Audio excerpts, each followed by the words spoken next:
نحمده ونستعينه ونستغفره ونؤمن به ونتوكل عليه ونعوذ بالله من شرور أنفسنا ومن سيئات أعمالنا من يهده الله فلا مضل له ومن يضلله فلا هادي له ونشهد أن لا إله إلا الله وحده لا شريك له ونشهد أن سيدنا ومولانا محمدا عبده ورسوله صلى الله تعالى على خير خلقه محمد وعلى آله وأصحابه ومن تبعهم بإحسان إلى يوم القيامة أما بعد فأعوذ بالله من الشيطان الرجيم بسم الله الرحمن الرحيم اتل ما أوحي إليك من الكتاب وأقم الصلاة إن الصلاة تنهى عن الفحشاء والمنكر ولذكر الله أكبر والله يعلم ما تصنعون صدق الله العظيم.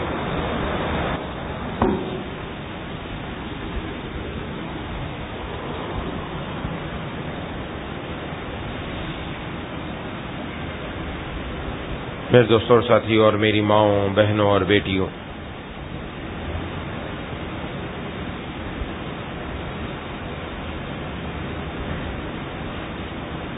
اکیسویں پارے کی پہلی آیت تلاوت کی، سورۃ العنکبوت ہے. اس آیت سے متعلق چند باتیں پچھلے درس میں عرض کر چکا.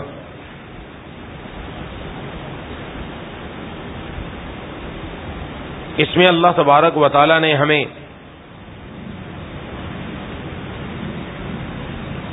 اپنے گھروں اور اپنی نوجوان نسل کے ذہنوں میں پاکیزگی لانے کے لیے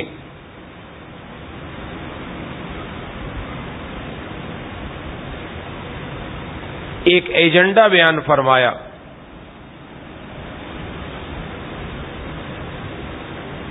جس میں اصلاً دو باتیں ہیں. ایک بات تو یہ کہ قرآن کریم کی تلاوت فرمائیے،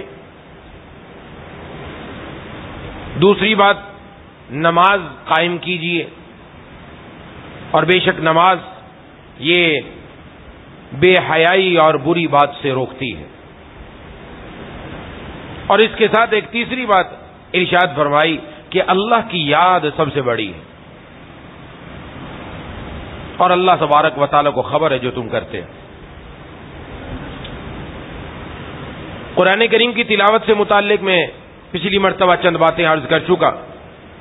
آخر میں عرض کیا تھا کہ قرآن کریم کی تلاوت کا اثر کیا ہے. وہ ایک حدیث شریف میں جناب نبی کریم صلی اللہ علیہ وسلم نے فرمایا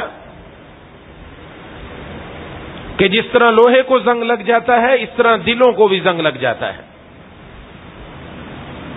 اور اس دل کا زنگ اتارنے کے لیے آپ صلی اللہ علیہ وسلم نے دو باتیں ارشاد فرمائی. ایک ارشاد فرمایا قرآن کریم کی تلاوت کثرت سے کرنا، اور دوسرا موت کو یاد کرنا. یہ دونوں بڑے تیر بہدف نسخے ہیں. جو اجر ملے گا قرآن کی تلاوت پر وہ میں احادیث میں جو آیا وہ بیان کر چکا. آخری حدیث یہ تھی کہ جس میں دنیا کے اندر اثر کیا ہوگا اس قرآن کریم کے پڑھنے سے، اس کی تلاوت سے نتیجہ یہ نکلے گا کہ دل پاک ہو جائے گا.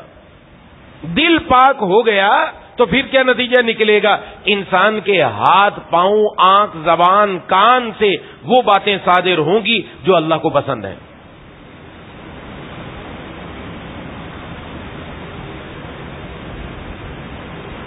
قرآن کریم میں اللہ تبارک و تعالی نے ان السمع والبصر، کان اور آنکھ کا ذکر ساتھ ساتھ کیا ہے، والفؤاد اور دل، یہ تین چیزیں. اور انبیاء علیہم السلام نے دل پر محنت کی، عقل پر محنت نہیں کی. یہ ہمیشہ یاد رکھیں، دل پر محنت، کیونکہ دل بادشاہ ہے پورے جسم میں. یہ دل بادشاہ ہے، اسی پر انسان کی زندگی موقوف ہے. اگر یہ دل چل رہا ہے، ٹھیک کام کر رہا ہے، انسان زندہ ہے، چل پھر رہا ہے، جس دن اس دل نے کام کرنا بند کر دیا، انسان کی موت واقع ہو جاتی ہے. اصل دل ہے، اس لیے ان کی محنت دل پر ہوئی. اور پچھلی مرتبہ عرض کر چکا، دل پر اگر اللہ کی ذات کا غلبہ ہو گیا تو تمام اعضاء پر اللہ تبارک و تعالیٰ کے احکام آ جائیں گے. تو اس لیے اب دل کا زنگ کیسے اترے؟ دنیا کا کوئی کیمیکل، دنیا والوں کے پاس کوئی ایسی چیز موجود نہیں جو دل تک پہنچے. اللہ تعالیٰ نے ہمیں عطا فرمائے دو چیزیں، ایک قرآن کریم کی کثرت سے تلاوت اور دوسرا موت کی یاد. یہ انسان کے دنیا کے اندر دل پر اثر کرتی ہے. قرآن کا اثر عرض کر چکا، نمک کی تاثیر ختم نہیں ہوئی، صدیاں گزر گئیں.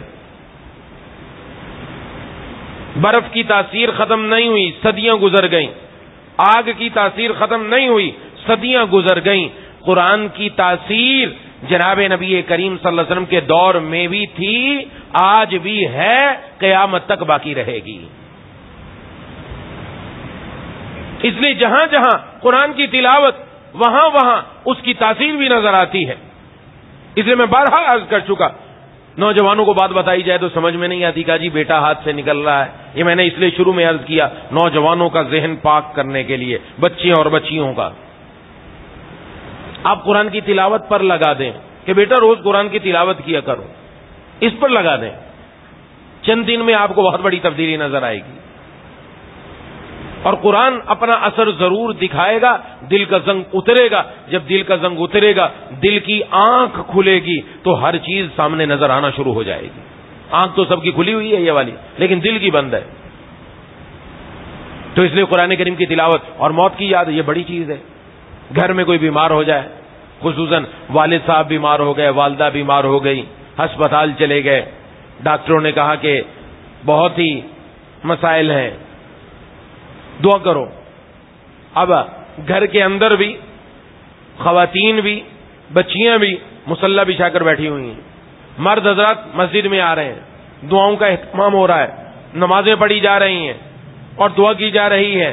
امام صاحب سے، علماء سے، نیک لوگوں کے پاس جا کر دعا کروائی جا رہی ہے. اب وہ وقت جو پہلے اللہ کی نافرمانی میں گزرتا تھا، اب نماز کی طرف آ گئے، اب اللہ کی یاد کی طرف آ گئے. اب بجائے فیس بک پر ادھر ادھر جانے کے اب قرآن کی تلاوت ہو رہی ہے، اب دعائیں مانگی جا رہی ہیں. پہلے دعاؤں میں دل نہیں لگتا تھا. موت کو یاد کرنے کا بڑا اثر ہے، یہ بڑوں بڑوں کی کایا پلٹ دیتی ہے. اس لیے دیکھ لیجئے، گھر میں انتقال ہو جائے تو گھر والوں کی کایا پلٹ جاتی ہے. یہ الگ بات ہے 4 دن پلٹے، 5 دن اس کے بعد وہ اس پر قائم رہیں یا نہ، لیکن موت اپنا اثر دکھاتی ہے. اور موت سے اللہ نے کہیں نہیں ڈرایا، نہ قرآن میں ڈرایا نہ حدیث میں. موت سے نہیں ڈرایا، موت کے بعد آنے والے برے انجام سے ڈرایا ہے. صبح میں عرض کر چکا ہوں، موت تو اللہ تعالی سے ملنے کے لیے ایک پل ہے درمیان میں. رب سے ملاقات کیسے ہوگی؟ اپنے محبوب سے اور سب سے زیادہ پیارے سے ملاقات کیسے ہوگی؟ اسی کے ذریعے پہنچے گا. تو موت اس سے ڈرایا نہیں ہے، ڈرایا کس کے بعد برے انجام سے. وہ جب جس کے سامنے ہو زندگی پلٹ جاتی ہے اور ہمیں پتہ ہوتا ہے موت کے بعد کیا ہونا ہے. اس لیے وہ گھر میں کسی کا انتقال ہوتا ہے، اثر ہوتا ہے دل پر. موت نے اثر کیا، اثر ہوا، والے انتقال ہو گیا. اس دن سب مسجد میں آئیں گے، اگلے دن فجر میں بھی موجود ہیں، تلاوت بھی ہو رہی ہے، ادھر ادھر سے بچ گئے. کیا ہو رہا ہے؟ یہ موت کو یاد کیا اور موت نے اثر دکھانا شروع کر دیا. اس لیے جناب نبی کریم صلی اللہ علیہ وسلم نے حدیث میں فرمایا کہ قرآن کریم کی تلاوت اور موت یہ دلوں کا زنگ اتار دیتی ہے، واقعتاً اتار دیتی ہے. اس لیے روزانہ موت کو تھوڑا سا یاد کرے. بہت لمبا چوڑا کام کرنے کی ضرورت نہیں ہے، بس تھوڑا سا رات کو سونے سے پہلے کہ ہم نے بھی ایک دن دنیا سے رخصت ہونا ہے، اپنے ساتھ تیاری کیا کر رکھی ہے. تھوڑا سی توجہ. آج تو مہینوں گزر جاتے ہیں، اپنا خیال ہی نہیں آتا، ارے تو نے بھی مرنا ہے، تیرا بھی نمبر آنے والا ہے. تھوڑی سی اس کی یاد بھی ہونی چاہیے. آگے فرمایا نماز قائم کیجیے. یہاں یہ نہیں فرمایا نماز پڑھیے، نماز قائم کیجئے، اقیم، نماز کھڑی کر دیجئے۔ نماز کھڑی کیسے ہوگی؟ جیسے ہوتا ہے نا بچہ جوان ہو جاتا ہے اور پوچھا جائے بھی شادی وادی کی کوئی ترتیب بنائی کہ نہیں، کب بچہ ابھی پاؤں پر کھڑا ہی نہیں ہوا تو کیا ہوا میں لٹک رہا ہے؟ نہیں، وہ پاؤں پر کھڑا تو ہے۔ پھر کیا مطلب ہوتا ہے اس کا؟ اس کا مطلب یہ ہوتا ہے پاؤں پر کھڑا نہیں ہوا، ابھی تک یہ خود اپنی تمام ضروریات پوری کرنے کے قابل نہیں ہوا، ابھی یہ کما رہا ہے، ابھی اس کے پاس اتنی ضروریات نہیں اپنا اور اپنے بیوی بچوں کا خرچہ اٹھا سکے، یہ مراد ہوتی ہے۔ یہ مراد نہیں ہوتا کہ کھڑا ہی نہیں، کھڑا ہے تو نماز کھڑی کیجئے۔ کھڑی کرنے سے کیا مراد؟ لولی لنگڑی نماز نہیں کہ نماز کے اندر کسی چیز کا خیال ہی نہیں، نماز کیسی ہو رہی ہے کیسی نہیں ہو رہی، ایک دن پڑھی 2 دن چھوڑ دی، 3 نمازیں پڑھی 2 چھوڑ دی اور چند دن عادت بنائی اس کے بعد چھوڑ دی، نہیں، اقامت صلاۃ، نماز کو کھڑا کر دیجئے کہ نماز سے پہلے بھی نماز کے اندر بھی ہر قسم کے آداب کی رعایت رکھیے۔ اور نماز پڑھنے کا اثر کیا ہوگا، اس کے فائدے کیا ہوں گے، وہ تو حدیث میں ابھی بیان کرتا ہوں۔ قرآن کریم نے آخرت والی بات کی ہی نہیں، قرآن نے دنیا والی بات بیان کی۔ فرمایا ان الصلاۃ تنہی عن الفحشاء والمنکر، نماز کرے گی کیا؟ فرمایا نماز بے حیائی اور بری باتوں سے روکتی ہے۔ یہ دنیا کا اجر ہے نماز پڑھنے کا، کیا ملے گا وہ انشاءاللہ بھی عرض کرتا ہوں، لیکن نماز کا اثر کیا نکلے گا ہماری زندگی میں؟ کہ ہماری زندگی میں اثر یہ نکلے گا نماز بے حیائی اور برے کاموں سے روک دیتی ہے۔ یہ نماز کا ذاتی اثر ہے، ذاتی خاصہ ہے۔ پھر بہت سارے لوگوں کے ذہن میں آتا ہے کہ نماز کا اثر ہمیں نظر نہیں آتا، لوگ نماز پڑھتے ہیں وہ بے حیائی سے تو نہیں روک رہی، کیا وجہ ہے؟ وہ بھی عرض کرتا ہوں کہ روک رہی ہے یا نہیں روک رہی، تھوڑی سی تفصیل عرض کروں گا تو انشاءاللہ معلوم ہو جائے گا کہ کتنا روک رہی ہے اور کتنا نہیں روک رہی۔ جناب نبی کریم صلی اللہ علیہ وسلم نے حدیث شریف میں ارشاد فرمایا، مسلم شریف کی حدیث ہے، حضرت ابو ہریرہ رضی اللہ تعالیٰ عنہ سے روایت ہے، فرمایا رسول اللہ صلی اللہ علیہ وسلم نے 5 نمازیں اور جمعے سے جمعے تک اور رمضان سے رمضان تک، فرمایا ایک نماز دوسری نماز تک، دوسری تیسری تک، تیسری چوتھی تک، چوتھی پانچویں تک، پانچویں پہلی نماز تک، یہ ترتیب ہے، اور ایک جمعے کی نماز دوسرے جمعے کی نماز تک، اور ایک رمضان دوسرے رمضان تک، یہ درمیان میں جتنا بھی عرصہ ہے، یہ پہلی نماز دوسری نماز کے درمیان جتنا وقفہ ہے، ایک جمعے سے دوسرے جمعے کے درمیان جتنا وقفہ ہے، ایک رمضان سے دوسرے رمضان کے درمیان جتنا وقفہ ہے، فرمایا درمیان میں جتنا وقفہ سارے اللہ صغیرہ گناہ معاف فرما دیتے ہیں، بشرطے کہ بندہ بڑے بڑے گناہوں سے بچتا رہے۔ یہ نماز کا اثر ہے، نماز کا اجر ہے کہ اللہ تبارک و تعالیٰ گناہوں کو معاف فرما دیتے ہیں۔ ایک حدیث شریف میں ارشاد فرمایا آپ صلی اللہ علیہ وسلم نے کہ اگر تم میں سے کسی ایک کے دروازے پر کوئی نہر ہو اور وہ اس میں ہر دن 5 مرتبہ غسل کرے، کیا اس کے جسم پر کوئی میل کچیل باقی رہے گی؟ عرض کیا کہ نہیں، اس کے جسم پر میل کچیل نہیں باقی رہے گی۔ آپ صلی اللہ علیہ وسلم نے ارشاد فرمایا یہ 5 نمازوں کی مثال ہے، اللہ ان کے ذریعے بھی بندے کی خطائیں مٹا دیتے ہیں۔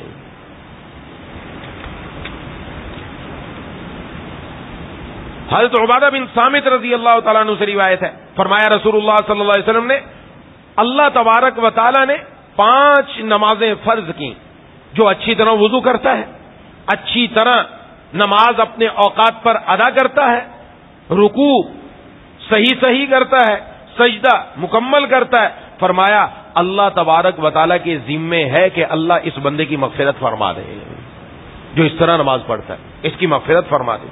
اور جو ایسا نہیں کرتا تو اللہ کی طرف سے کوئی پھر ذمہ داری نہیں، اگر اللہ چاہے معاف کر دے گا اور اگر اللہ چاہے تو عذاب دے گا، لیکن جس کی نماز ایسی ہے پوری تو اللہ تبارک و تعالیٰ اس کے اوپر ذمہ داری لے لی اللہ نے اپنے اوپر کہ میں گناہوں کو معاف کر دوں گا۔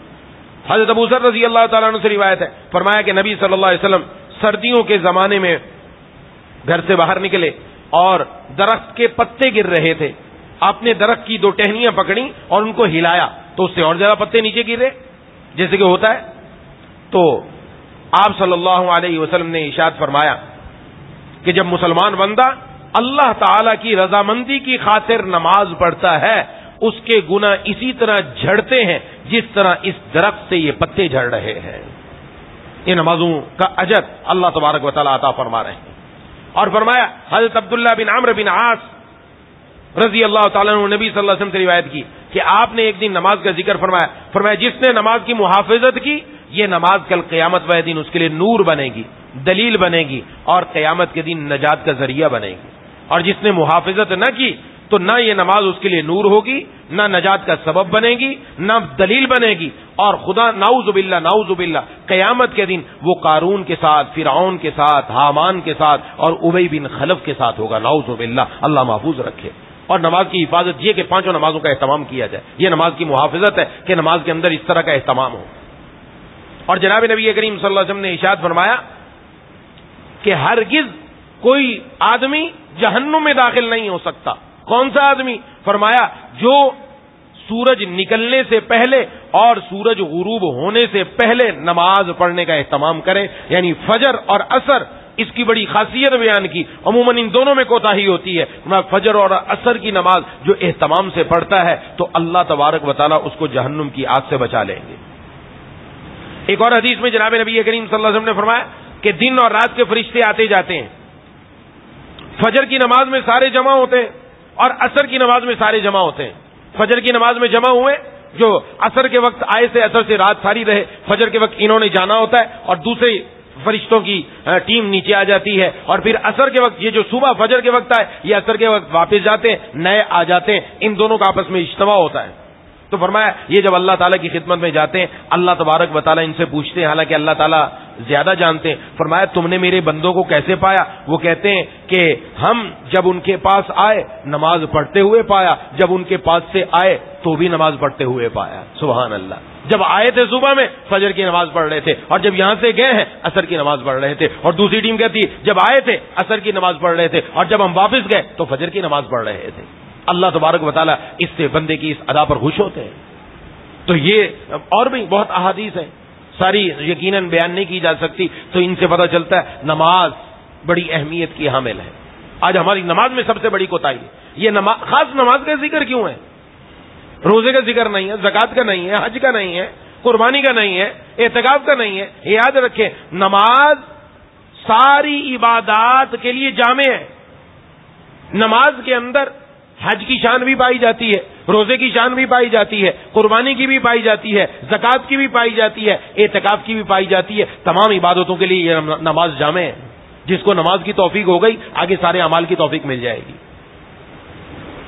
کیسے ہے نماز؟ جب انسان نماز کے لیے کھڑا ہوتا ہے، روزے کے اندر 3 چیزیں منع ہیں، کھانا، پینا اور اپنی جنسی حلال خواہش پوری نہ کرنا، یہ 3 چیزیں ہیں روزے کے اندر۔ جب بندہ نماز میں کھڑا ہوتا ہے نہ کھانے کی اجازت، نہ پینے کی اجازت، اور نہ ہی جنسی خواہش پوری کرنے کی اجازت۔ تینوں چیزوں سے روکا کہ نہیں روکا؟ روزے والا اثر، روزے والی شان اس کے اندر آ گئی۔ زکوٰۃ کے اندر مال خرچ کیا جاتا ہے، نماز پڑھنے کے لیے انسان کو اپنا سطر ڈھانپنا ضروری ہے۔ مرد کے لیے ناف سے لے کر گھٹنے شامل ہیں، عورت کے لیے پورا جسم۔ نماز کے اندر، نماز کے لیے عرض کر رہا ہوں، پردے کا حکم نہیں بیان کر رہا، نماز کا بتا رہا ہوں۔ نماز میں عورت کے لیے کتنا جسم ڈھانپنا ضروری ہے؟ پورا جسم ڈھانپنا ضروری ہے، سوائے ہاتھوں کے، پاؤں کے اور چہرے کے۔ نماز کا، پردے کا نہیں، بار بار عرض کر رہا ہوں، لوگوں کو اس سے غلط فہمی ہوتی ہے۔ تو اس کو بھی تو اپنا لباس پورا بنانا ہے، مرد کو بھی اپنا لباس پہننا ہے۔ تو لباس مفت میں ملتا ہے، پیسہ خرچ ہوتا ہے، پیسہ خرچ ہوگا اس کے اوپر۔ پیسہ خرچ کرنے والی شان زکوٰۃ والی وہ بھی نماز کے اندر پائی جاتی ہے۔ حج کے اندر مقصود کیا ہے؟ اللہ تبارک و تعالیٰ کے گھر کی زیارت اور اللہ تبارک و تعالیٰ کے گھر کی عظمت۔ نماز کے اندر بندہ بیت اللہ کی طرف رخ کر کے کھڑا ہوتا ہے، قبلے کی عظمت اس کے دل میں موجود ہوتی ہے، حج کی شان اس کے اندر پائی جاتی ہے۔ اعتکاف کے اندر بندہ اپنے آپ کو مسجد میں لا کر محبوس کر دیتا ہے، روک دیتا ہے۔ اب وہ نہ آج باہر نکل سکتا ہے، نہ کوئی اور کام کر سکتا ہے، مسجد میں رہنا، عبادت کرنی ہے۔ نماز میں بندہ جتنی دیر نماز پڑھ رہا ہے یہ اس جگہ پر محبوس ہو گیا، اس جگہ سے ہل نہیں سکتا۔ جس جگہ کھڑا ہے اسی جگہ اپنی کھڑے اس نے پوری نماز ادا کرنی ہے۔ اعتکاف والی شان پائی گئی۔ قربانی کے اندر اللہ تبارک و تعالیٰ کی کبریائی اور اللہ کی عظمت بیان کرنی ہوتی ہے۔ نماز کے اندر بندہ اللہ کے سامنے ہاتھ باندھ کر کھڑا ہے، یہ اللہ کی کبریائی بیان کر رہا ہے، اللہ کی عظمت ہے۔ پھر رکوع میں چلا جاتا ہے اور انتہائی عاجزی کرتا ہے کہ سجدے میں اللہ کے سامنے چلا جاتا ہے، اللہ کی عظمت اور کبریائی کو بلند کرتا ہے۔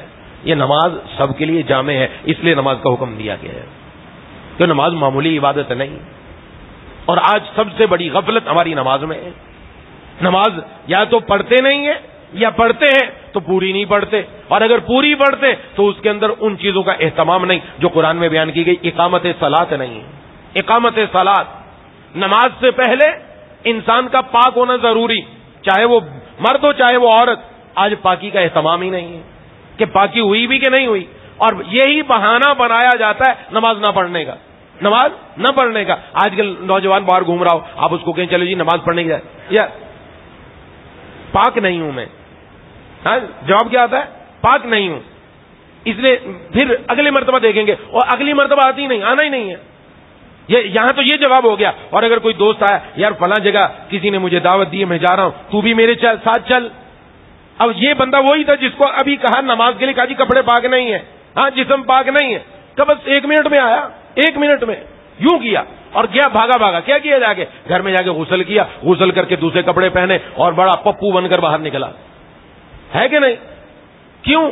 نماز کی اہمیت موجود نہیں. وہاں جانے کے لیے کہ چلو پارٹی ہوگی، وہاں جا کر ہلا گلا ہوگا، وہاں جا کر کھانا پینا ہوگا، اس کے لیے تیاری کرنے کے لیے تیار ہے اور 1 منٹ میں تیاری کر کے آ رہا ہے. نماز کے لیے کیوں نہیں آ رہا؟ یہ اس کو نماز کی طرف لگانا ہے. یہ ہے اقامت صلاۃ. نماز کی طرف لانا ہے، اس کے دل میں اہمیت بٹھانی ہے کہ اس میں کون سا مسئلہ ہے، پاک ہو کر آ جاؤ، کام ہی بنے گا. دوسری بات، جو نماز پڑھنے والا ہوتا ہے، نماز بے حیائی سے، منکرات سے روکتی ہے. جو بندہ نمازی ہے، نمازی، وہ اپنے کپڑوں کو پاک رکھتا ہے کہ نہیں رکھتا؟ اپنے کپڑوں کی پاکی کا خیال رکھتا ہے. باہر بھی نکلے گا خیال رکھے گا دائیں بائیں سے چیٹیں نہ لگ جائیں، گھر میں بھی جائے گا خیال رکھے گا، اپنے کپڑوں کو بھی پاک رکھتا ہے. اپنے کپڑوں کو بھی پاک رکھتا ہے، اپنے جسم کو بھی پاک رکھتا ہے. کیونکہ جسم پاک نہیں ہوگا تو نماز کیسے پڑھے گا؟ جب جسم کو پاک رکھے گا تو اپنے دماغ اور دل میں گندے خیالات آنے والی چیزوں، ان سے بھی بچے گا کہ نہیں بچے گا؟ بچے گا. جو نمازی ہوگا، چاہے وہ مرد ہو چاہے عورت، یہ نماز بے حیائی سے روکتی ہے، روک رہی ہے، روک دیا. نماز روکتی ہے. نماز کی تاثیر ہے کہ جتنی دیر یہ نماز پڑھے گا اتنی دیر تو یقیناً یہ بے حیائی اور برے کاموں سے رکا ہوا ہے. جتنی دیر نماز پڑھ رہا ہے، اور نماز سے پہلے اس نے وضو کرنا ہے، اس وقت یہ اپنے آپ کو پاک رکھے گا، جسم بھی پاک رکھے گا اور دل بھی پاک رکھے گا اور کپڑے بھی پاک رکھے گا. کیونکہ ظاہر ہے اگر دل گندا ہوا تو جسم بھی ناپاک ہو جائے گا، جسم ناپاک ہوا تو کپڑے بھی ناپاک ہو جائیں گے. یہ تینوں چیزیں اس کی محفوظ ہوئی کہ نہیں ہوئی؟ تینوں چیزیں محفوظ ہو گئی تو نماز بے حیائی سے روکتی ہے اور برے کاموں سے روکتی ہے، روک رہی ہے.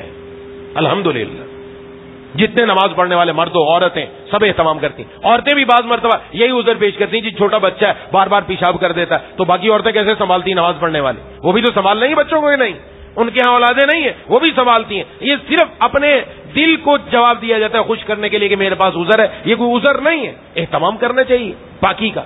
تو پہلی چیز ہے پاکی. پاکی کا اہتمام ہی نہیں ہے، طہارت کا اہتمام ہو. اس کے بعد وضو، وہ شریعت اور سنت کے طریقے کے مطابق ہو. وضو کے اندر آداب کی رعایت رکھی جائے. ابھی موقع نہیں ساری بات بتانے کا، اس میں پہلے باتیں عرض کر چکا ہوں مکمل طور پر. وضو کر لیا، اس کے بعد جب نماز کے لیے آ کر کھڑے ہوں گے طہارت بھی پوری ہوگی، وضو بھی پورا ہوگا. اب نماز کے اندر دل لگے گا، نماز میں دل مولا کی طرف متوجہ ہو جائے گا.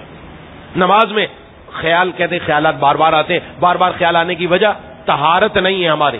یا تو جسم ناپاک ہے یا کپڑے ناپاک ہے، ان کو اچھی طرح پاک کرنے کا اہتمام نہیں کیا، یا وضو کے اندر گڑبڑ کر کے آیا ہے، اس لیے اثر ہو رہا ہے. جناب نبی کریم صلی اللہ علیہ وسلم ایک مرتبہ نماز پڑھا رہے تھے، آپ جو سورت پڑھ رہے تھے اس میں اشتباہ ہو گیا، تو آپ صلی اللہ علیہ وسلم نماز پڑھنے کے بعد آپ نے ارشاد فرمایا لوگوں کا کیا حال ہے؟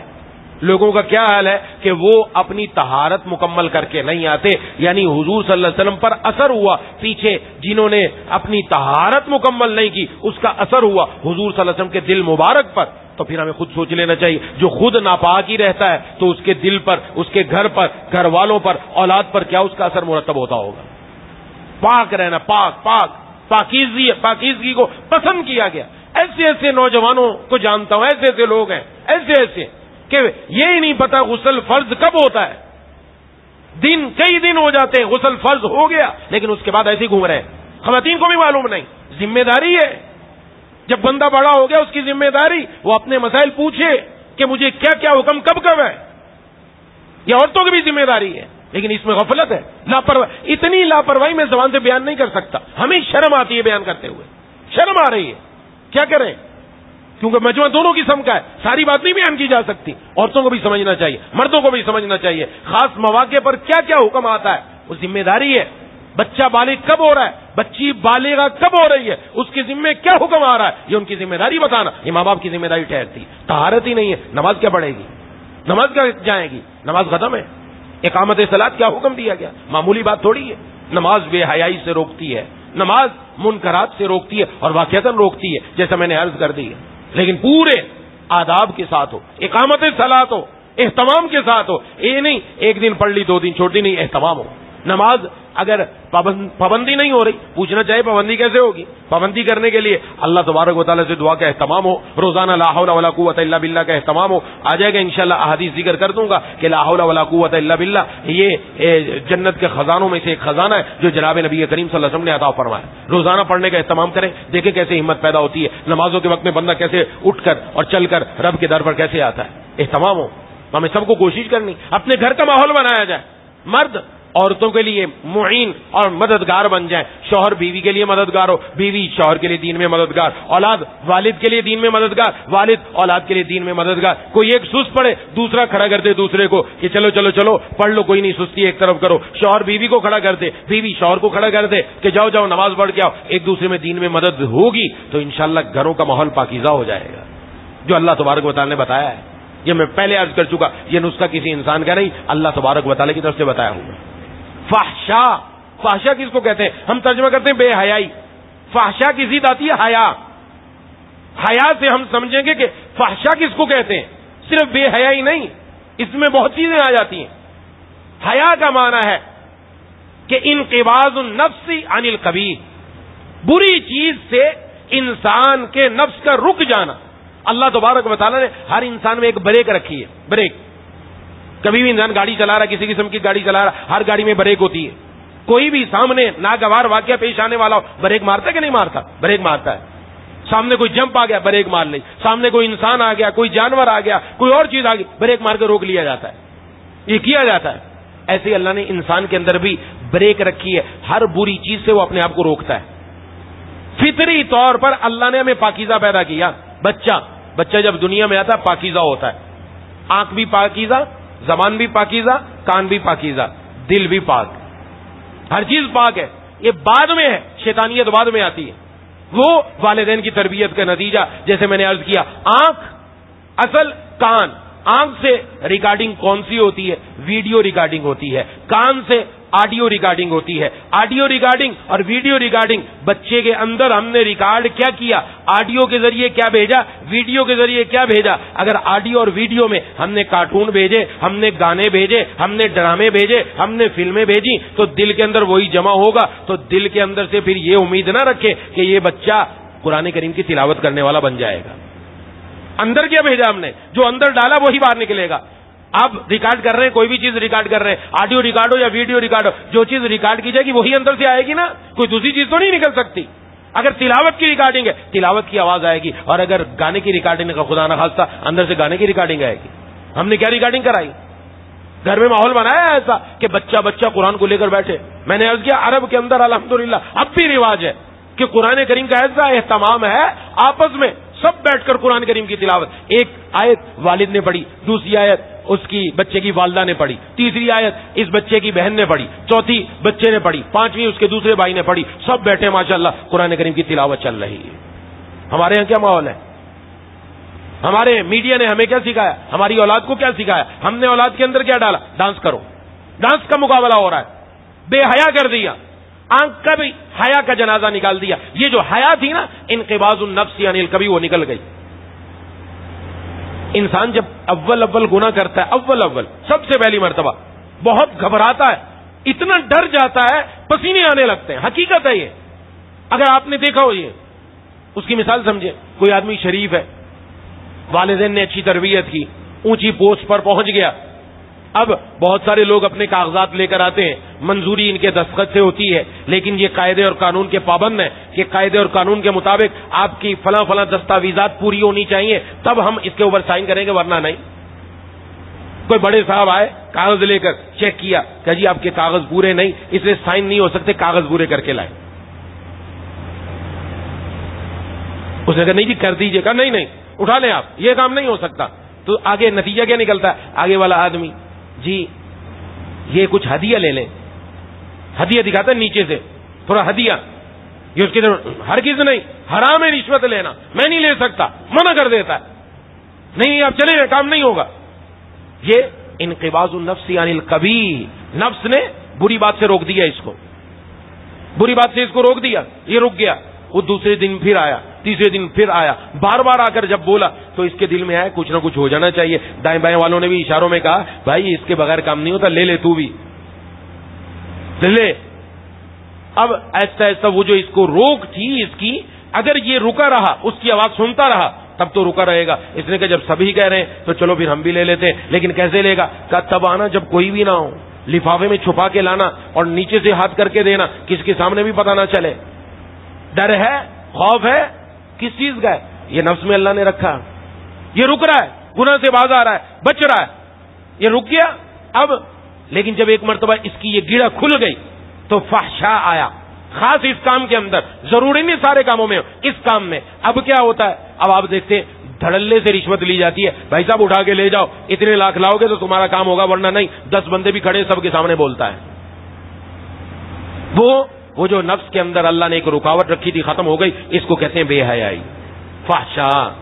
اس کا تعلق ہر کام سے, ہر گناہ سے, جو بھی چیز ہے اس کے ساتھ تعلق ہے. اللہ کی نافرمانی آج ہماری نظروں سے نکال دی گئی. اس سے پہلے پچھلی آیات کے اندر تفصیل سے عرض کر چکا کہ گناہ ہونے کا احساس ہو, ایک نمبر. نمبر 2 اسٹیج آتی ہے گناہ پر اصرار کرے, اور نمبر 3 اسٹیج یہ ہے گناہ کو گناہ ہی نہ سمجھے. آج یہی کیا گیا, آج یہی کیا گیا. اس لیے وہ رکاوٹ ختم ہو گئی. وہ اندر جو رکاوٹ تھی, حیا نہ رہا, تو پھر اذا فاتک الحیا فافعل ما شئت. جناب نبی کریم صلی اللہ علیہ وسلم نے فرمایا جب حیا ختم ہو جائے تو جو چاہے کرو, پھر جو چاہے کرو. آج یہی ہو رہا ہے. اس لیے اس کے سامنے کوئی حرج نہیں, ماں بہن بیٹی سب بیٹھے اور وہ گندے مناظر دیکھ رہے ہیں جس کو زبان بیان کرنے سے قاصر ہے, سب بیٹھ کے دیکھ رہے ہیں. مکس گیدرنگ ہو رہی ہے. اپنی بچیوں کو ایسے کپڑے پہنائے جا رہے ہیں, کپڑے کے پہنانے کے نام پر دھبا ہے کہ ان کے جسم پر کپڑے پورے نہیں, نمائش کی جا رہی ہے. میں اپنی ماؤں بہنوں بیٹیوں سے عرض کر رہا ہوں خدا کے لیے, اپنی بچیوں کو یہ تک ہو رہا ہے سنوار کر شادی حال میں لے کر جاتی ہیں, کسی نوجوان کوئی سلیکٹ کر لے اور ہماری بچی کا رشتہ آ جائے, نعوذ باللہ. یہ شوبیز نہیں ہے ہماری بچیاں, یہ مسلمان کی بچی ہے. یہ حیا اور غیرت, اس کے اوپر اتنا فرق آیا, اتنا فرق آیا. آج ماں اپنی بچی کو لے کر جا کر سب کے سامنے پیش کر رہی ہے, وہ ماں جو اس کے لیے سب سے پہلے رکاوٹ بنا کرتی تھی. کیوں؟ ہم نے گھر سے قرآن کو نکال دیا. ہاں رکھا ہے قرآن, الماری میں رکھا ہے, اچھے سے غلاف میں سنبھال کر رکھا ہے. یہ قرآن نکلا نہیں تلاوت کرنے کے لیے, نہ ماں نے تلاوت کی, نہ بیٹی نے تلاوت کی, نہ گھر میں تلاوت کا ماحول بنایا, نہ گھر میں نماز کا ماحول بنایا. اور آج جو ہمارے سامنے حالات ہیں اس کا نتیجہ یہی ہے. قرآن کریم نے ہمیں اتنا بڑا نسخہ دے دیا, آج عمل کر کے تو دیکھیں, اس قرآن کو لا کر تو دیکھیں. یہ فحشاء یہ گھروں سے دیکھو بھاگتی کیسے. وہ انقباض النفس یعنی القوی, یہ جب انسان کا ختم ہو جائے, نفس کی روک ٹوک ختم ہو جائے, وہی انسان ختم ہو جاتا ہے. اور آج یہی کیا گیا, جس کی وجہ سے معاملہ آتا ہے. اب بھی آ سکتے ہیں ہم, اب آ جائیں قرآن کی طرف, آ جائیں اقامت صلاۃ کی طرف. ابتدان کوشش تو کرے بندہ, ہمت تو کرے, تھوڑا تھوڑا قدم تو بڑھائے, پھر دیکھیں اللہ تبارک و تعالیٰ نتیجہ کیا عطا فرماتے ہیں. اور منکر ہر وہ کام جس سے اللہ اور اس کے رسول نے روکا ہے, آج وہ سارے کام ہو رہے ہیں جس سے اللہ نے روکا, جس سے رسول اللہ صلی اللہ علیہ وسلم نے روکا. ناچ گانے کا کس کو پتا ہے ناجائز نہیں ہے, ناچ گانا ناجائز ہے, حرام ہے, سب چیزیں معلوم ہیں, لیکن اپنی شادیوں میں ناچ گانا ہے کہ نہیں ہے؟ جب تک وہ ناچ گانا نہ ہو جائے شادی پوری نہیں ہوتی. دکھلاوا ہے کہ نہیں ہے؟ ہندو والی رسمیں ہیں کہ نہیں ہے؟ حضور کی کوئی سنت بھی ہے اس کے اندر. نکاح بھی بڑی مشکل سے ہوتا ہے. یہ تو ہم پہلے واقعات سنتے تھے, اب ہوا ہے ساتھ. صرف ایسا نہیں کہ سنا, مشاہدہ, آنکھوں سے دیکھا کہ نکاح کا پتہ ہی نہیں کہ نکاح بھی ہونا ہے, رخصتی بھی ہو گئی.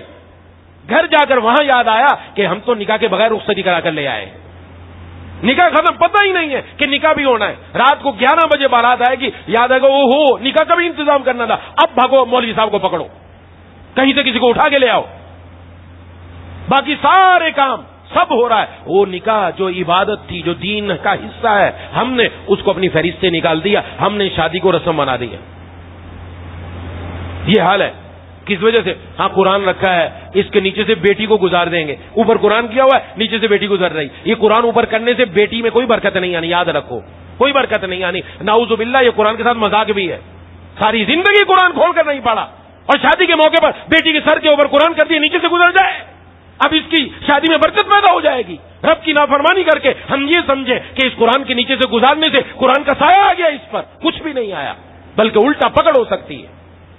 یہ قرآن اس لیے آیا تھا، یہ تو کھول کر پڑھنے کے لیے آیا تھا. پڑھتے تو صحیح. محبوب کبریا خاتم الانبیاء سرکار دو عالم صلی اللہ علیہ وسلم نے اپنی بچیوں کی شادی نہیں کر کے دکھائی. کیسی شادیاں ہوئی ہیں؟ بات وہی ہے، اقامت صلاۃ نہیں ہے، تلاوت نہیں ہے، دونوں چیزیں نکل گئی تو کیا کریں گے؟ یہی وہ چیز تھی جو ہمیں ان چیزوں سے روکتی. یہ نماز ہی روکنے والی تھی، نماز کی تاثیر تھی. اور یہ جو میں نے عرض کر دیا اتنا تو روکا. اب بندہ چلا گیا نماز پڑھ کر، اب اپنے دنیاوی مشغلوں میں دھندوں میں مصروف ہے. اب وہاں پر بھی نماز روکے گی، بشرطے کہ نماز ہو، بشرطے کہ نماز مسنون آداب سنتوں کے ساتھ، آداب کے ساتھ، مستحبات کے ساتھ ہو. ہر چیز میں بڑھیا پسند ہے، کسی چیز میں کمی نہیں پسند. کمی نہیں، کپڑوں میں کمی، اگر گھڑی لینی ہے اعلیٰ قسم کی لینی ہے، کھانا اعلیٰ قسم کا، کہیں بھی کمی پسند نہیں. نماز ہماری کمی والی ہے یا پوری ہے؟ نماز کے اندر اچھی صفات ہیں کہ نہیں ہے؟ ہم نے نماز سنت کے مطابق سیکھی کہ نہیں؟ میری نماز میں نے کبھی غور کیا یہ ایسی ہے جو حضور صلی اللہ علیہ وسلم کے طریقے کے مطابق ہو؟ یہ عورتوں کو بھی سمجھنا ہے، مردوں کو بھی سمجھنا ہے. تو جس چیز کی اہمیت ہوتی ہے بندہ اسی کو سیکھتا ہے. کسی چیز میں کمی قبول نہیں ہے. ماں باپ کو بڑا دکھ لگتا ہے جب بیٹا کم نمبر لے کر آتا ہے. سالانہ امتحان ہوئے کہ تم نمبر کم لے کر آئے، ابا بھی غصے، اماں بھی غصے. لیکن کبھی یہ بھی ہے کہ اس نے دین میں بھی تو نمبر کم لیے ہیں، نمازیں بھی تو اس کی پوری نہیں ہے، تلاوت بھی تو یہ نہیں کرتا، یہ بھی کبھی پوچھا ہے اس سے؟ ہر چیز میں ان میں کمی گوارا نہیں، اور یہاں کمی گوارا کی جا رہی ہے. اس کا نتیجہ کیا نکلے گا؟ یہی جو بتا دیا گیا. اس لیے اس کا بڑا اہتمام، اقامت صلاۃ، اس کا اہتمام ہو، نماز قائم کی جائے تمام آداب کے ساتھ اور آداب کی رعایت رکھتے ہوئے. اور نماز کے اندر 4 جگہ ہیں جہاں ہم غلطی کرتے ہیں. نمبر 1 رکوع کے اندر، نمبر 2 رکوع کے بعد جب کھڑے ہوتے ہیں قوما، اور نمبر 3 سجدے کے اندر، اور نمبر 4 سجدے سے جب اٹھ کر بیٹھتے ہیں دونوں سجدوں کے درمیان جلسہ. اس کے اندر گڑبڑ ہوتی ہے، جلدی جلدی اس کام کو کرنے کی طرف بھاگتا ہے. ان کو اہتمام سے ادا کرنا چاہیے، اہتمام سے، کیونکہ کھڑے قیام میں اب سورۃ فاتحہ بھی پڑھنی ہے، تلاوت بھی ہونی ہے. اگر اکیلا نماز پڑھ رہا ہے تو دونوں کام کرے گا وہ.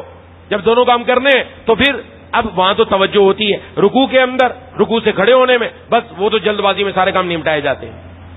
یہ تعدیل ارکان اس کے اندر اہتمام ہو. جب نماز ایسی اہتمام والی ہوگی نا تو انشاءاللہ یہ نماز پوری زندگی پر احاطہ کر کے بے حیائی سے روکتی ہے، منکرات سے بھی روکتی ہے، اور یقیناً روکتی ہے.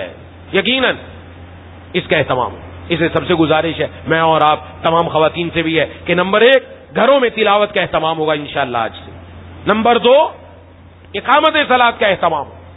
اور تیسری چیز ارشاد فرمائی وَلَذِكْرُ اللَّهِ اکبر، اللہ کی یاد تو سب سے بڑی ہے. نماز بھی قائم کی جاتی ہے اللہ کی یاد کے لیے.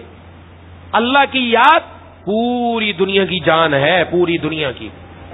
اس لیے حدیث شریف میں فرمایا جب تک اللہ اللہ کہنے والا موجود ہوگا قیامت قائم نہیں ہوگی. جس دن اللہ اللہ کہنے والا بھی باقی نہ رہا قیامت قائم ہو جائے گی. پوری دنیا کی جان ہے اللہ کا ذکر.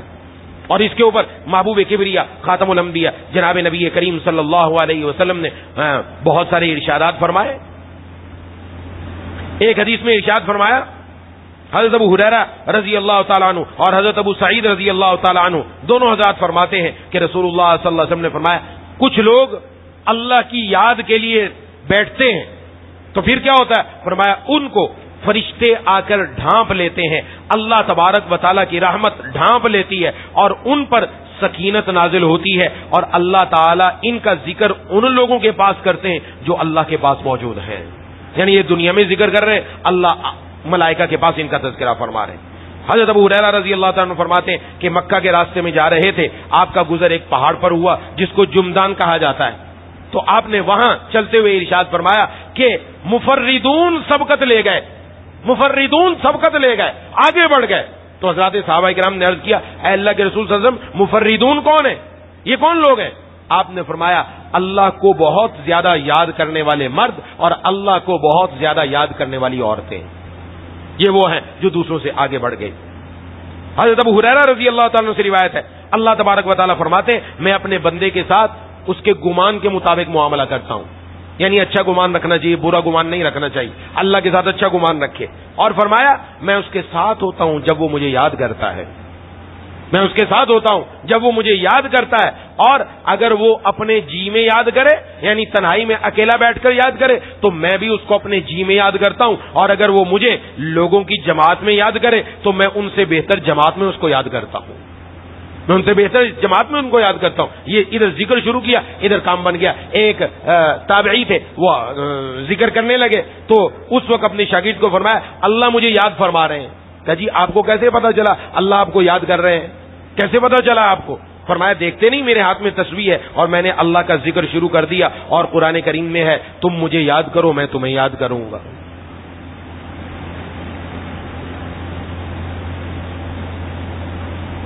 انعام ذکر کا یہ قرآن نے بتایا، انعام ذکر کا یہ قرآن نے بتایا. ذاکر کو اس کا مولا بھی یاد کر رہا ہے، جو یاد کرتا ہے اللہ تعالیٰ کو اللہ بھی اس کو یاد کر رہا ہے. حضرت ابو سعید رضی اللہ تعالیٰ عنہ فرماتے ہیں کہ حضرت معاویہ رضی اللہ تعالیٰ عنہ ایک مرتبہ مسجد میں تشریف لائے، مسجد میں ایک حلقہ لگا ہوا تھا، تو انہوں نے آ کر ارشاد فرمایا کہ تمہیں کس چیز نے یہاں بٹھایا، کیوں بیٹھے ہوئے ہو؟ انہوں نے کہا ہم اللہ کو یاد کرنے کے لیے بیٹھے ہیں. تو انہوں نے قسم دی، اللہ کی قسم کیا تم صرف اسی لیے بیٹھے؟ انہوں نے کہا جی ہاں اللہ کی قسم ہم اس کے علاوہ کسی اور کام کے لیے نہیں بیٹھے، اسی لیے بیٹھے. تو فرمایا میں نے تمہیں قسم اس وجہ سے نہیں دی کہ میں تم پر کوئی تہمت لگانا چاہتا ہوں. فرمایا کہ میں تم سے زیادہ جناب نبی کریم صلی اللہ علیہ وسلم کے قریب تھا. اور ایک مرتبہ رسول اللہ صلی اللہ علیہ وسلم بھی ایسے تشریف لائے، حضرات صحابہ کرام رضوان اللہ علیہم اجمعین بیٹھے ہوئے اللہ تعالیٰ کا ذکر کر رہے تھے. تو آپ صلی اللہ علیہ وسلم نے فرمایا تمہیں کس نے بٹھایا، کس چیز نے بٹھایا، یہاں کیوں بیٹھے ہو؟ انہوں نے عرض کیا ہم اللہ کو یاد کر رہے ہیں، اللہ کی حمد کر رہے ہیں، اللہ کی تعریف بیان کر رہے ہیں کہ اللہ تعالیٰ نے ہمیں اسلام عطا فرمایا، اللہ نے ہم پر احسان فرمایا. حضور نے فرمایا کہ اللہ کی قسم واقعتاً تمہیں اسی چیز نے بٹھایا؟ انہوں نے عرض کیا اللہ کی قسم واقعتاً ہمیں اسی چیز نے بٹھایا. آپ صلی اللہ علیہ وسلم نے ارشاد فرمایا حضرات صحابہ کرام سے میں تم سے قسم لے کر تم پر تہمت نہیں لگانا چاہتا، لیکن ابھی میرے پاس جبرائیل امین آئے اور جبرائیل امین نے مجھے بتلایا کہ اللہ عز وجل تمہارے ذریعے اپنے فرشتوں پر فخر فرما رہے ہیں. کیا بات ہے، یہ ادھر بیٹھا ہے یاد کر اللہ فخر فرما رہے ہیں فرشتوں کے سامنے کہ میرے بندے دیکھو مجھے یاد کر رہے ہیں. اس سے بڑھ کر اور کیا چیز ہونی چاہیے؟ حکیم الامت حضرت تھانوی رحمہ اللہ نے فرمایا انعام ذکر کا یہ سب سے بڑا انعام ہے کہ بندے کو اس کا مولا یاد کرے. سب سے بڑا انعام، اور کچھ ملے نہ ملے یہ بڑا انعام ہے، یہ بڑا انعام ہے. اور ایک حدیث میں اللہ تبارک و تعالیٰ فرماتے ہیں، حضرت ابو ہریرہ رضی اللہ تعالیٰ سے روایت ہے، رسول اللہ صلی اللہ علیہ وسلم نے فرمایا اللہ فرماتے ہیں میں اپنے بندے کے ساتھ ہوتا ہوں جب وہ مجھے یاد کرتا ہے اور میرا نام لے کر اس کے ہونٹ حرکت کرتے ہیں، میں اس کے ساتھ ہوتا ہوں. اور کیا چاہیے؟ کتنی بڑی بڑی سعادت کی بات ہے. اور حضرت عبداللہ بن عمر رضی اللہ عنہما سے روایت ہے، وہ نبی صلی اللہ علیہ وسلم سے روایت کرتے ہیں آپ نے فرمایا کہ ہر چیز کے لیے صاف کرنے کی ایک چیز ہوتی ہے. دنیا کے اندر کوئی بھی چیز کو چمکانے کے لیے ہمارے پاس مختلف قسم کے ہمارے پاس صابن ہوتے ہیں اور کیمیکلز ہوتے ہیں جن کے ذریعے ہم چمکاتے ہیں. فرمایا دلوں کو چمکانے والی چیز اللہ کی یاد ہے، اللہ کی یاد یہ دلوں کو چمکا دیتی ہے. اب یاد ذکر اللہ میں کیا کیا؟ ذکر اللہ میں بہت ساری چیزیں چند عرض کر دیتا ہوں. آپ صلی اللہ علیہ وسلم نے ارشاد فرمایا جو بندہ دن میں 100 مرتبہ سبحان اللہ و بحمدہ سبحان اللہ و بحمدہ یہ 100 مرتبہ پڑھتا ہے اللہ تعالیٰ اس کے سارے گناہ معاف فرما دیتے ہیں اگرچہ سمندر کی جھاگ کے برابر ہو. سارے گناہ معاف. آج کتنا وقت ہے ہمارے پاس؟ اتنا وقت ہوتا ہے خام کا وقت ضائع کرتے رہتے ہیں، وقت برباد. صبح سے لے کر شام تک چند اوقات ہیں جس میں ہم کام کرتے ہیں، باقی سارا وقت عورتوں کو بھی سننا چاہیے یہ بات ادھر ادھر لگا دیا، غیبتوں میں، چغلیوں میں اور فون پر باتیں کرنے میں، ہاں یا فیس بک پر چلے گئے، یوٹیوب پر چلے گئے، فضول کوئی فائدہ ہی نہیں ہے، ذرہ برابر فائدہ نہیں، بلکہ فائدہ کیا نقصان ہے الٹا کہ غلط جگہ جا رہے ہیں، آگے جا کے نقصان ہی نقصان. اور وہاں بیٹھ کر اللہ کی یاد ہو رہی 100 مرتبہ سبحان اللہ و بحمدہ پڑھنے میں کیا مشکل ہے؟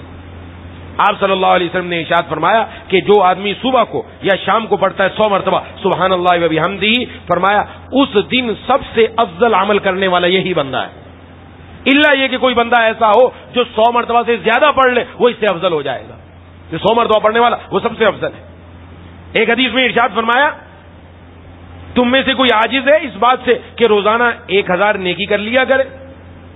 تو جو بیٹھے ہوئے تھے ان لوگوں میں سے کسی نے پوچھا کہ ہم میں سے کون ہے جو 1000 مرتبہ نیکی کرے؟ آپ صلی اللہ علیہ وسلم نے فرمایا جو 100 مرتبہ سبحان اللہ کہتا ہے اللہ 1000 نیکی کا ثواب عطا فرماتے ہیں. 1000 نیکی کا ثواب. 100 مرتبہ سبحان اللہ پڑھا, کتنا ثواب مل گیا؟ 1000 نیکی کا ثواب مل گیا. یہ تو صرف زبان ہلائی کام بن گیا. ایک حدیث میں ارشاد فرمایا جناب نبی کریم صلی اللہ علیہ وسلم نے چوتھا کلمہ فرمایا جو بندہ یہ پڑھتا ہے لا الہ الا اللہ وحدہ لا شریک لہ لہ الملک ولہ الحمد وہو علی کل شیء قدیر 100 مرتبہ دن میں 100 مرتبہ, فرمایا اللہ تبارک و تعالی کے ہاں اس کو اس پر کیا ملتا ہے؟ 10 غلام آزاد کرنے کا ثواب ملتا ہے. آپ کہ جی 10 غلام یہ تو معمولی سا لگتا ہے. ایک غلام اگر بندہ آزاد کرے, حدیث شریف میں آج کل تو غلام نہیں ہے, حدیث شریف میں جو بندہ کسی غلام کو خرید کر آزاد کرتا ہے اللہ تعالیٰ اس غلام کے ہر جز کے بدلے اس آزاد کرنے والے کے ہر جز کو جہنم سے آزاد فرما دیتے ہیں. ہر جز آزاد, یعنی پورا انسان جہنم سے آزاد. ایک غلام پر 10 غلام کا ثواب مل رہا ہے. سبحان اللہ. کس پر؟ یہ چوتھا کلمہ 100 مرتبہ پڑھنے پر. ایک بات اور فرمایا اللہ اس کے لیے 100 نیکیاں لکھ دیتے ہیں. دوسرا ثواب ملا. تیسرا اللہ اس کی 100 برائیاں مٹا دیتے ہیں. چوتھا شام تک یہ شیطان کے حملوں سے محفوظ رہتا ہے, اور شام کو پڑھ لے تو صبح تک محفوظ رہتا ہے. اور کیا چاہیے؟ کیا اہم باتیں جو بندہ اس کا اہتمام کر لے تو اللہ تبارک و تعالیٰ کہاں سے کہاں تک پہنچا دے.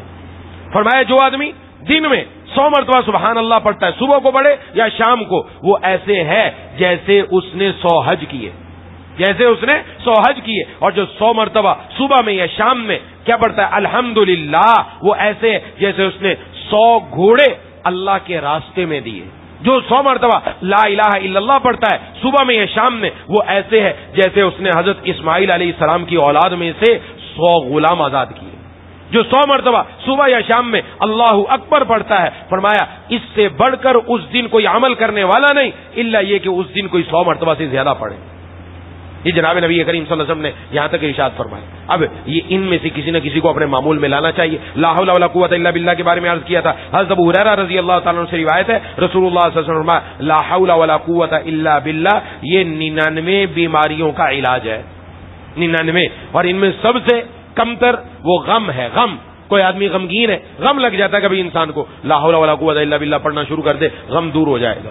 دوسری حدیث میں ارشاد فرمایا جناب نبی کریم صلی اللہ علیہ وسلم نے کہ لا حول ولا قوت الا باللہ کثرت سے پڑھا کرو, یہ تو جنت کے خزانوں میں سے ہے, یہ جنت کے خزانوں میں سے ہے. تو چلتے پھرتے بندہ اس کا اہتمام کرے, اس کو پڑھنے لگ جائے. یہ اللہ کا ذکر ہے. ذکر کی بھی عادت رکھنی چاہیے. روحانی غذا, جسم کی غذا مٹی میں ہے, جسم مٹی سے بنا ہے. کھانا پینا ہمارا جی سارا کا سارا مٹی سے نکلتا ہے. کیا دالیں, کیا چاول, کیا روٹی, کیا گندم, جو کچھ, کیا پھل فروٹ, سب کچھ وہیں سے آتا ہے. یہ جسم کی غذا ہے. اور روح آسمانوں سے آئی ہے, اس کی غذا اللہ نے اپنی یاد میں رکھی ہے.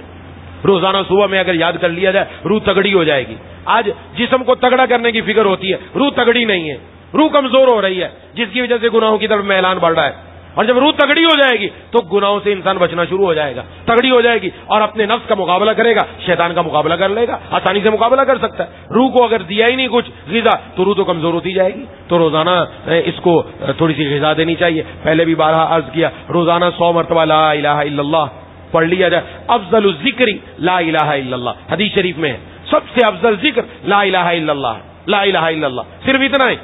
اور ایک حدیث شریف کا مفہوم ہے کہ لا الہ الا اللہ جو آدمی روزانہ 100 مرتبہ پڑھتا ہے اللہ تبارک و تعالی قیامت والے دن اس کا چہرہ 14ویں کے چاند کی طرح چمکا دیں گے. اور میرے مرشد عارف باللہ مجدد زمانہ رومی ثانی حضرت اقدس حضرت مولانا شاہ کی محمد اختر صاحب نور اللہ مرکزہ فرماتے تھے کہ جو 100 مرتبہ پڑھے گا اللہ قیامت والے دن منہ 14ویں کے چاند کی طرح چمکا دیں گے. فرمایا اللہ دنیا میں بھی منہ چمکانے والے اعمال کی توفیق عطا فرمائیں گے. اس کا فائدہ یہ ہوگا ایسے اعمال جن سے منہ کالا ہو جائے وہ اعمال سے اللہ حفاظت فرمائیں گے اس کلمے کی بدولت. روزانہ 100 مرتبہ پڑھ لیا جائے, استغفار 100 مرتبہ کر لیا جائے, درود شریف 100 مرتبہ کر لیا جائے. یہ تو ایک معمولی مقدار ہے, ورنہ اس سے بڑھا سکتے ہیں. درود شریف آپ 300 مرتبہ پڑھ لیں, 500 مرتبہ پڑھ لیں, 1000 مرتبہ پڑھ لیں. ایسے ہی استغفار چلتے پھرتے پڑھتا رہے, دیکھیں کتنے سارے غم دور ہو جائیں گے. لا حول ولا قوت الا باللہ پہلے بھی عرض کر چکا, روزانہ 111 مرتبہ پڑھنے کا اہتمام کریں. 111 مرتبہ روزانہ پڑھیں گے انشاءاللہ فائدہ ہی فائدہ. اس کی وجہ سے نیکی کرنے کی ہمت بھی اللہ عطا کریں گے, گناہ سے بچنے کی طاقت بھی عطا فرمائیں گے. اس کا معمول رکھیں. تو بہرحال یہ 3 باتیں ان کو اپنی زندگی میں لے آئیں, معمول میں لے آئیں. گھر میں روزانہ 5 منٹ کے لیے عرض کر رہا ہوں, دین کی بات کر لیا کریں. یہ گھر کے بڑوں سے گزارش ہے. خواتین بھی سنیں, خواتین کو بھی اس طرف توجہ رکھنی چاہیے کہ اگر آپ کے مرد حضرات وہ یہ کام نہیں کرتے, وہ زیادہ مصروف رہتے ہیں یا آتے ہیں تھکے ہوئے آتے ہیں, آپ 5 منٹ کے لیے دین کی بات کر لیں. اور کوئی لمبی چوڑی نہیں, وہ عرض کرتا رہتا ہوں پہلے بھی کہ فضائل اعمال میں سے ایک حدیث پڑھ کر سنا دی جائے. سب سے آسان طریقہ ہے, سب سے آسان. اس کے ساتھ بیٹھ کر تھوڑا سا ہم ذکر کریں گے, 3 مرتبہ درود شریف پڑھ لیں. سارے بچے بھی پڑھ لیں, ماں بھی پڑھ لیں, والد بھی پڑھ لیں. 3 مرتبہ ہم لا الہ الا اللہ پڑھیں گے, پڑھ لیا جائے. ایک سنت پر عمل کریں گے, بس 5 منٹ کی یہ بات ہو جائے. دیکھیں گھر میں انقلاب کیسا آتا ہے. 5 منٹ کے لیے بیٹھ جائیں صبح کہ ہم سب بیٹھ کر قرآن کی تلاوت کریں گے. 5 منٹ عرض کر رہا ہوں, بہت نہیں ہے 5 منٹ. ایک صفحہ کم از کم پڑھا جائے گا, کم از کم بتا رہا ہوں, ورنہ تو ایک پاؤ پڑھنا بھی ممکن ہے 5 منٹ میں. اگر روانی اچھی ہے, روزانہ قرآن کریم جن کو پڑھنا کی عادت ہے تو ان کی روانی اچھی ہے, آرام سے پڑھ سکتے ہیں, تو 5 منٹ بیٹھ کر گھر والوں کو سب کو جمع کریں کہ انشاءاللہ یہ کام کریں گے, انشاءاللہ اس پر عمل کریں گے انشاءاللہ. ہم سب بھی عمل کریں, گھروں میں بھی معمول بنائیں. اس کا بھی نمازوں کی کوشش کریں, قدم بڑھانا شروع کر دیں. ایک دن انشاءاللہ وہاں تک پہنچ جائیں گے جہاں اللہ تک پہنچائیں گے. اللہ تبارک و تعالیٰ ضرور قبول فرمائیں گے کہ میرا بندہ میرے لیے یہ کر رہا ہے, تو اللہ تبارک و تعالیٰ محروم نہیں فرمائیں گے. میرے حضرت فرمایا کرتے تھے, دنیا کے اندر بہت سارے بچے نوجوان, کوئی انجینئرنگ کی یونیورسٹی میں داخلہ لیتا ہے, کوئی میڈیکل میں جاتا ہے, ڈاکٹر بننا چاہتا ہے, کوئی انجینئر بننا چاہتا ہے, کوئی کچھ اور بننا چاہتا ہے. فرمایا سارے کے سارے کامیاب نہیں ہوتے, کچھ کامیاب ہو جاتے ہیں, کچھ رہ جاتے ہیں, کچھ میڈیکل کی لائن سے نکل جاتے ہیں, کچھ ڈاکٹر بن جاتے ہیں, کچھ انجینئرنگ کی لائن سے نکل جاتے ہیں, کچھ انجینئر بن گئے, کچھ سائنسدان بن گئے. فرمایا لیکن اللہ کا راستہ وہ راستہ ہے, یہاں پر بڑا چلے, چھوٹا چلے, جوان چلے, بوڑھا چلے, مرد چلے, عورت چلے, کمزور چلے, طاقتور چلے, گناہگار چلے, نیک چلے, ضرور اللہ تک پہنچ کر رہے گا, ضرور اللہ تک پہنچے گا. اللہ کسی کو محروم نہیں فرمائیں گے. نیت اچھی ہونی چاہیے, طلب اچھی ہونی چاہیے. اگر طلب اچھی ہے تو کام بن جائے گا, کام بن جائے گا. بس طلب اپنے اندر رکھے, اللہ تبارک و تعالیٰ ضرور اپنے تک پہنچا دیں گے, ضرور اللہ تبارک و تعالیٰ اپنے پیاروں میں شامل فرما لیں گے. اور اللہ تبارک و تعالیٰ سے مانگتے بھی رہنا چاہیے کہ ہم نے جو ہے وہ 21ویں پارے کی آیت میں سنا, اور قرآن کریم میں آپ کا یہ حکم ہے, آپ نے بڑا قیمتی نسخہ ارشاد فرمایا, یا اللہ ہمیں اس پر عمل کرنے والا بنا دیجیے. ہمارے اندر کوتاہی ہے, کوشش کرتے رہے, ایک دن انشاءاللہ کامیاب ہو ہی جائیں گے. دعا ہے کہ اللہ تعالیٰ مجھے اور آپ کو ان باتوں پر عمل کرنے کی توفیق عطا فرمائے. وآخر دعوانا الحمدللہ رب العالمین. بسم اللہ الرحمن الرحیم. الحمدللہ رب العالمین الرحمن الرحیم مالک یوم الدین. ایاک نعبد و ایاک نستعین. اهدنا الصراط المستقیم صراط الذین انعمت علیہم غیر المغضوب علیہم ولا الضالین. اللهم صل على سيدنا ومولانا محمد وعلى آل سيدنا ومولانا محمد وبارك وسلم. لا إله إلا الله الحليم الكريم. سبحان الله رب العرش العظيم والحمد لله رب العالمين. لا إله إلا أنت سبحانك إني كنت من الظالمين. الله لا إله إلا هو الحي القيوم. الله لا إله إلا هو الحي القيوم. یا کبیر یا سمیع یا بصیر یا من لا وزیر لہ ولا شریک لہ. یا ربی یا ربی یا ربی, اے مولا کریم, اے الہ العالمین, اے ارحم الراحمین, یا ذل جلال والاکرام, یا ارحم الراحمین. یا اللہ ہم سب کی حاضری کو اپنی بارگاہ میں قبول و مقبول فرما لیجئے. یا اللہ میرے کہنے میں, سب کے سننے میں اخلاص پیدا فرما دیجئے. یا اللہ یہ آپ کے محبوب سرکار دو عالم صلی اللہ علیہ وسلم نے ہمیں آپ کے کلام قرآن کریم عطا فرمایا, اور اس قرآن کریم کے اندر ہماری اصلاح کے نسخے موجود ہیں, لیکن ہم قرآن سے اتنا دور, ہم نے قرآن کو کھول کر پڑھا ہی نہیں, نہ پڑھا, نہ سمجھا, نہ عمل کیا. یہ ہماری کوتاہی ہے, ہماری نالائکی ہے. مولا کریم اے الہ العالمین, ہم اپنی اس کوتاہی پر, اپنی اس نالائکی پر یا اللہ آپ سے معافی مانگتے ہیں. یا اللہ ہم سب کو معاف فرما دیجیے. یا اللہ قرآن سے سچی محبت عطا فرما دیجیے, قرآن کی تلاوت کا ذوق اور شوق ہمیں نصیب فرما دیجئے. روزانہ ہم سب کو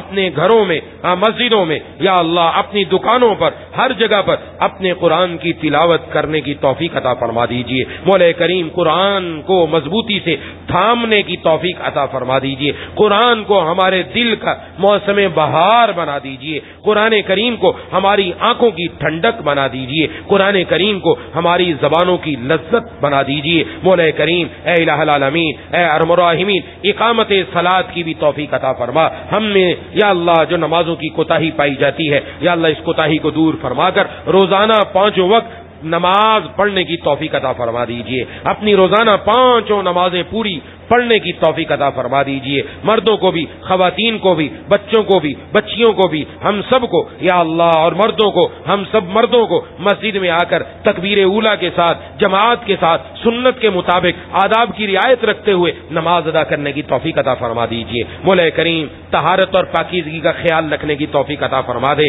مولا کریم اے الہ العالمین، جس طرح ہم اپنے جسم کو پاک رکھنے کی فکر کرتے ہیں، اپنے کپڑوں کو پاک رکھنے کی فکر کرتے ہیں، یا اللہ ہمارے دل اور دماغ کو بھی پاک فرما دیجئے. یا اللہ مولا کریم اے الہ العالمین، اے ارحم الراحمین، اے ارحم الراحمین، آپ کی ذات تو وہ ہے جس نے آسمانوں کو بغیر ستونوں کے تھام رکھا ہے. یہ ساری دنیا کے اوپر ایک آسمان کی چھت ہے لیکن بغیر ستونوں کے ہے. یا اللہ اتنی بڑی چھت آپ نے تھام رکھی ہے، اس کے سامنے یا اللہ ہمارا دل تو چھوٹا سا ہے. مولا کریم ہم سب کے دلوں کو بھی تھام لیجئے. یا اللہ ہمارے دلوں کو بھی تھام لیجئے. یا اللہ ہمارے دلوں کو بھی تھام لیجئے. یا الہ العالمین یا ارحم الراحمین، نیکیوں کا غلبہ نصیب فرما دیجئے. ہماری زندگی میں نیکیوں کا غلبہ نصیب فرما دیجئے. برائیاں یا اللہ کم سے کم کرتے کرتے بالکل ختم کروا دیجئے. یا اللہ جن جن گناہوں میں ہم مبتلا ہیں وہ گناہ چھوڑنے کی توفیق عطا فرما دیجئے. روزانہ اپنا ذکر کرنے کی توفیق عطا فرما. روزانہ اپنی یاد کی توفیق عطا فرما.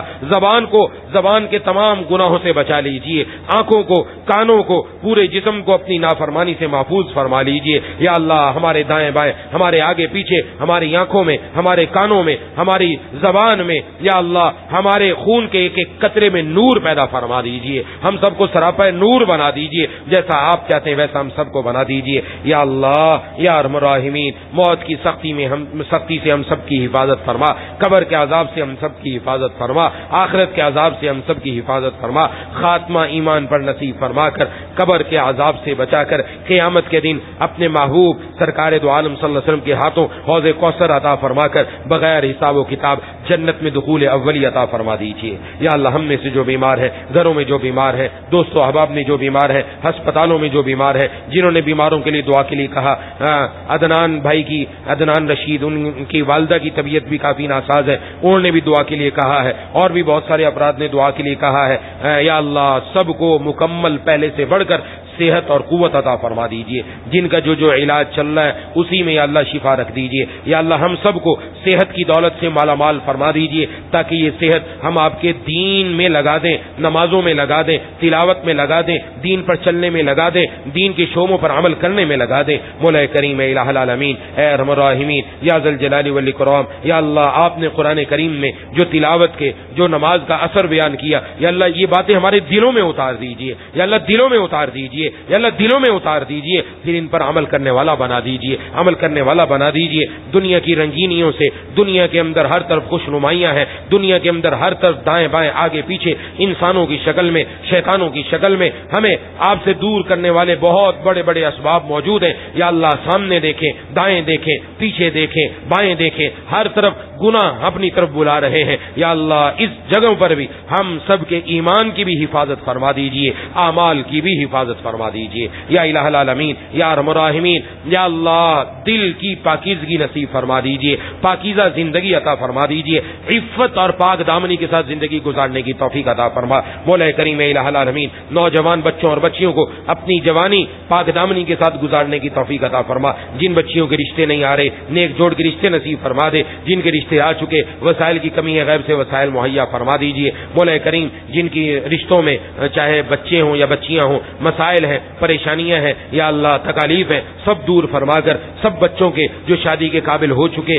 ان کی یا اللہ بر وقت شادیاں کروا کر عفت اور پاک دامنی والی زندگی نصیب فرما دیجئے، نکاح والی زندگی آسان فرما دیجئے۔ مولا کریم الہ العالمین گھروں سے اختلافات اور جھگڑوں کو ختم فرما کر اتفاق، اتحاد، محبتیں پیدا فرما دیجئے۔ مولا کریم الہ العالمین مرتے دم تک ہم سب کو اسی طرح دین سے جوڑے رکھیے۔ دنیا میں جہاں کہیں دین کا جس انداز میں کام ہو رہا ہے سب اپنی بارگاہ میں قبول فرما لیجئے۔ مجاہدین کی، تبلیغی جماعتوں کی، مدارس کی، مساجد کی، خانقاہوں کی، علماء کی، تمام مسلمانان عالم کی حفاظت فرما دیجئے۔